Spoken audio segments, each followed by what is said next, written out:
Today, we pit two titans of the all-season tyre world against each other. The Goodyear Vector 4Season Gen 3, a proven performer since its launch in 2020, and the Dunlop All Season 2, a fresh contender that joined the fray in 2023. Both carry the coveted 3-peak mountain snowflake certification, but which one is truly the champion?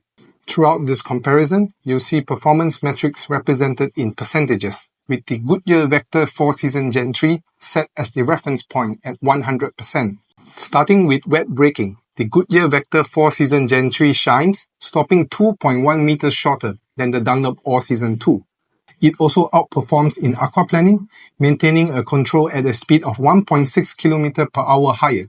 But the Dunlop fights back in wet handling, matching the Vector 4Season Gen 3 with identical lap times. Moving to snow performance, the Goodyear Vector 4Season Gen 3 stops 0.5 meters shorter in snow braking and delivers stronger traction with a pulling force of 2,688 Newton compared to Dunlop's 2,610 Newton.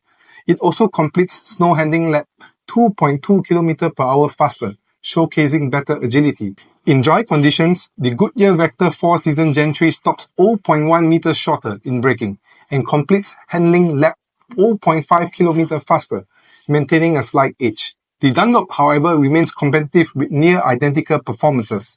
When it comes to mileage, the Dunlop All Season 2 dominates, lasting a whopping 22,000 kilometers longer and losing only 79 grams less material in the abrasion test.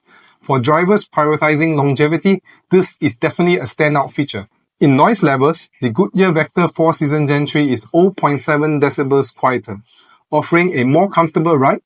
But in rolling resistance, the Dunlop pulls ahead with a 0.27 lower coefficient value and using 0.12 liters less fuel per 100 kilometers, ensuring better fuel efficiency. In summary, the Goodyear Vector 4Season Gen 3 excels in wet and snow performances. On the other hand, the Dunlop All Season 2 offers exceptional mileage and fuel savings. Thanks for watching, and don't forget to subscribe.